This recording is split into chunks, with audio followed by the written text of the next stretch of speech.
capítulo 21, versículo 10 até o verso 11, está escrito o seguinte: me levou em espírito a uma grande e alta montanha e me mostrou a santa cidade, a grande Jerusalém, que descia do céu da parte de Deus, e tinha a glória de Deus, e o seu brilho era semelhante a uma pedra preciosa, como se fosse uma pedra de jaspe e cristal. Amém? João, e tudo que João vê nas suas visões, João agora está chegando no final das visões. O capítulo 21 e 22 foi dedicado para falar sobre a cidade santa, a Nova Jerusalém, a recompensa dos salvos. Amém? E aí você vai ver no capítulo 21 e 22 a descrição de como é essa cidade. E algumas partes falando também o que não haverá na cidade. Só que aqui João ele vai falando que quando ele teve a visão, ele viu uma grande cidade. Uma grande cidade chamada Nova Jerusalém. O que quer dizer a palavra Jerusalém? Alguém sabe o que quer dizer a palavra Jerusalém? Essa palavra tem sido traduzida de muitas maneiras. Uma das melhores traduções para a palavra Jerusalém seria cidade das pazes. Não cidade de paz, mas das pazes. E por que esse nome? Nova Jerusalém. Nova cidade das pazes. Por que pazes? Paz com Deus e paz com Deus. Os que habitaram em Jerusalém, na Nova Jerusalém, estão em paz com Deus e em paz com Deus. Os que habitam hoje na antiga Jerusalém não estão em paz, estão em pé de guerra. Mas quem habitar na Nova Jerusalém estará em paz com Deus e com seus semelhantes. Amém? Amém. E o texto diz que essa cidade tinha a glória de Deus. E o seu aspecto era brilhante, como uma pedra preciosa. Então a cidade tem brilho, tem glória, tem esplendor. E é isso que Deus promete para os que habitarem na nova cidade. Morada para sempre. Agora, o capítulo número 2 de 1 Timóteo, pode abrir, se quiser abrir. 1 Timóteo, capítulo 2, verso 4. Vamos entender quem é que pode morar nessa cidade. Quem é que pode morar nessa cidade? A cidade é gloriosa, luminosa, tem a glória de Deus nela, tem resplendor, é adornada de pedras preciosas. Mas quem é que pode morar nessa cidade? Você vai ficar surpreso com a resposta. E aqui está a resposta. 1 Timóteo, capítulo 2, verso 4. Quem é que pode morar nessa cidade? 1 Timóteo, capítulo 2, verso 4. Está escrito o seguinte: o qual quer que todos os homens sejam salvos e cheguem ao pleno conhecimento da verdade. Esse o qual que Paulo aqui escreveu é Deus. Deus, Ele quer, Ele deseja que todos sejam salvos. A pergunta que eu fiz ainda agora: quem é que pode habitar nessa cidade? Qualquer pessoa que venha ser salvo. Amém? E conforme está aqui em 1 Timóteo, Deus deseja, Deus quer que todos sejam salvos. A vontade de Deus é que todo mundo morasse nessa cidade. Que todo mundo usufruísse da beleza da eternidade. Que todo mundo usufruísse das bênçãos do céu e da nova terra. Esse é o desejo de Deus. Mas é claro, Deus quer, Deus deseja, mas Deus, infelizmente, não vai conseguir realizar esse propósito. Por quê? Porque a salvação depende também da decisão do homem. Não é isso? Deus pode todas as coisas. Deus não pode forçar você a aceitar a salvação. Então esta é uma das vontades de Deus que Deus não vai poder realizar. Por quê? Porque Deus tem dado a oportunidade para todos, mas nem todos aceitam a oportunidade de salvação. E quando Paulo diz aqui a Timóteo que Deus deseja que todos sejam salvos, e ele entende que nem todos serão salvos, ele entende que esta vontade de Deus vai ser a única vontade dele que ele vai poder realizar. Porque depende da sua decisão. Amém? Depende da minha decisão. Deus quer a sua salvação. Ele providenciou meios para isso. Quer um exemplo? A cruz de Cristo é um meio que Deus providenciou para a sua salvação. A morte de Cristo na cruz foi o meio que Deus arrumou para a sua salvação. Que outro meio? A intercessão de Jesus no céu. Outro meio que Deus arrumou para a sua salvação. Deus proveu meios para a sua salvação. O apoio dos anjos, a intercessão de Cristo, a salvação em Jesus Cristo, o sacrifício em nosso lugar, são todos os meios que Deus arrumou para a sua salvação. Agora, é claro que você tem que aceitar ou rejeitar essa salvação. A salvação é um presente, como todo presente, você pode muito bem também não querer aceitá-lo.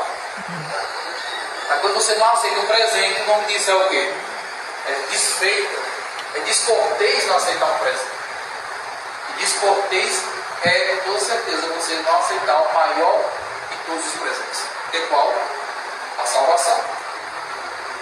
Paulo diz aqui a Timóteo, Deus quer que todos cheguem ao pleno conhecimento da verdade. Por quê? Porque conhecendo a verdade, você entende o caminho da salvação. Entendeu?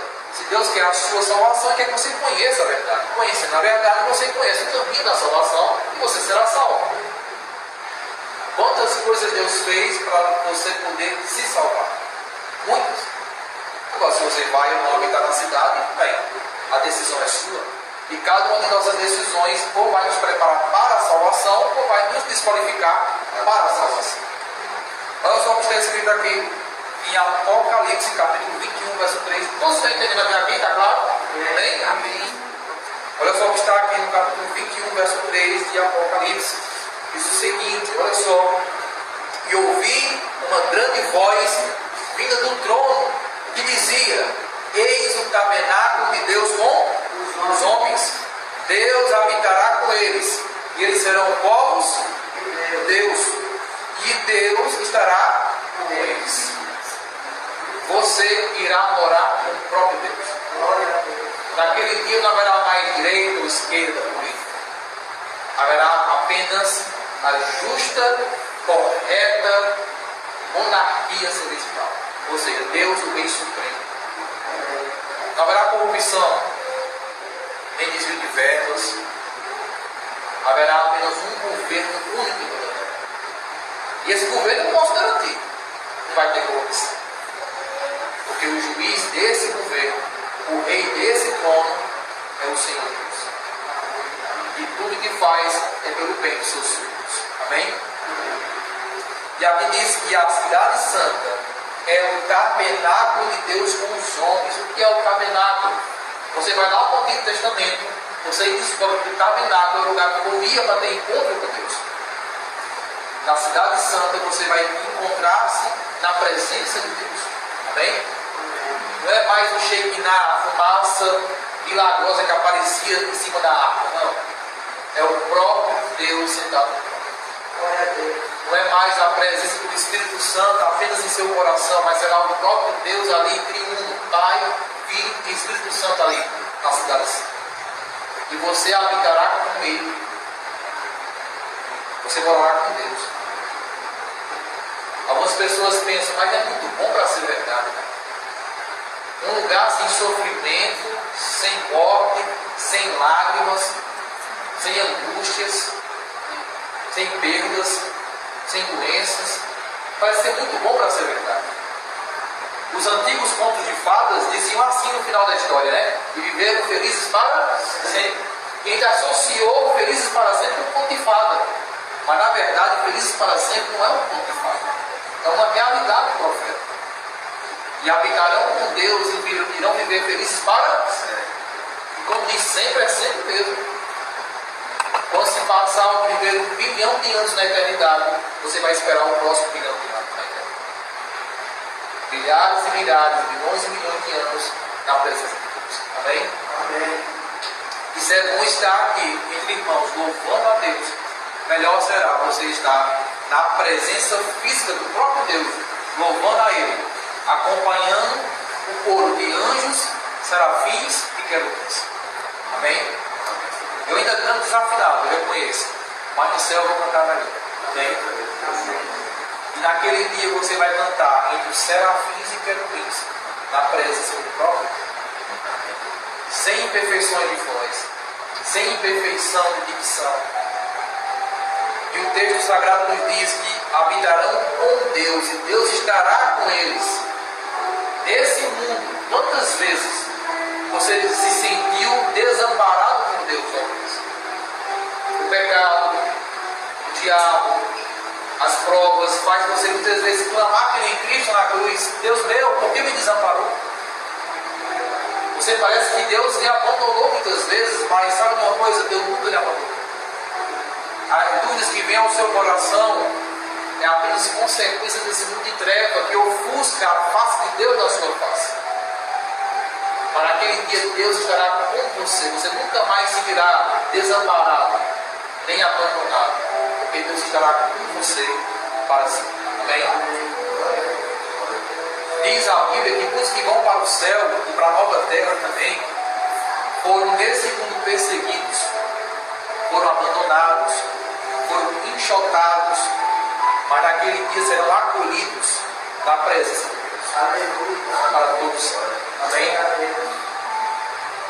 No capítulo 1 de Gênesis, verso 31, no início da criação, quando Deus ali criou todas as coisas, no capítulo 1, verso 31 de Gênesis, diz assim: e viu Deus que tudo que fizera, eis que era muito bom, e foi tarde de manhã, no dia sexto, ou no sexto dia. Tudo que Deus criou era bom, não tinha espinho, as rochas